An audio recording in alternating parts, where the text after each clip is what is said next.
Private Thomas Holey tightened the strap on his helmet. Beside him, Corporal Finch crouched over a rough map he'd scratched into the trench wall. Miller checked the rope coiled over his shoulder, and Davies fixed his bayonet with a soft click that seemed far too loud in the darkness. "One prisoner," Finch whispered, his voice barely a breath, quick and quiet, in and out. They climbed the fire step and slipped over the parapet into the cold black of No Man's Land. The ground was slick from days of constant rain. Shell holes yawned like open graves, half filled with murky water reflecting the faint starlight. The four men crawled low, inching their way through mud and broken wire. Every time a flare lit up the sky, they froze, pressing themselves flat against the earth, praying not to be seen. The German trench loomed ahead, a dark shape against a darker sky. As they crept closer, Davies touched Finch's arm and pointed. A shallow cutout jutted forward from the main trench lane, a listening post, likely undermanned. Finch gave a single, decisive nod. They slid forward, their boots finding the narrow duckboard path in a heartbeat. They dropped into the cutout. Two German soldiers stared up at them, their faces a mask of shock. The fight was fast and savage. Miller tackled one before he could even shout. Thomas slammed into the other, knocking his rifle aside as Davies drove him back against the trench wall. There were grunts, a muffled cry, the scrape of boots on wood, and then it was over. Both Germans lay on the floor, pinned and gasping for air. "Bind them," Finch ordered. Miller quickly looped rope around their wrists while Davies covered the trench mouth, his heart hammering in his chest. "Move," Finch hissed.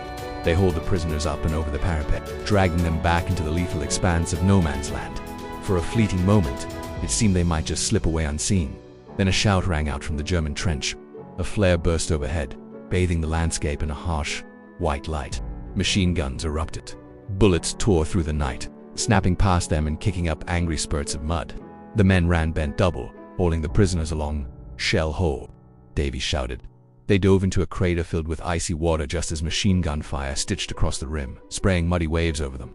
"Go!" Finch barked. They scrambled out and ran again. One of the prisoners stumbled, then jerked violently as a bullet found him. He collapsed without a sound. There was no time.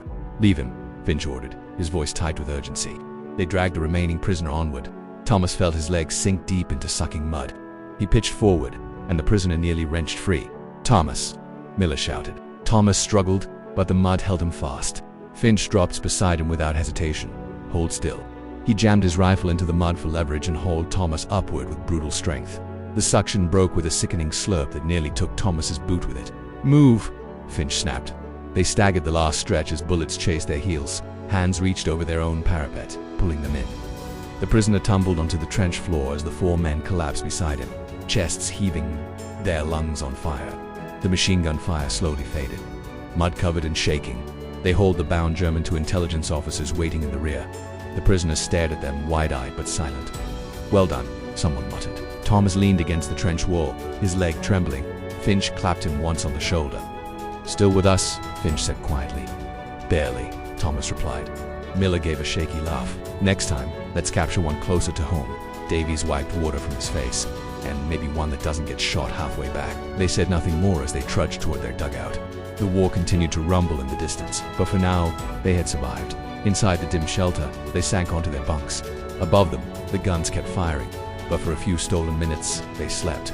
Thanks for watching. Please like and subscribe for more content like this.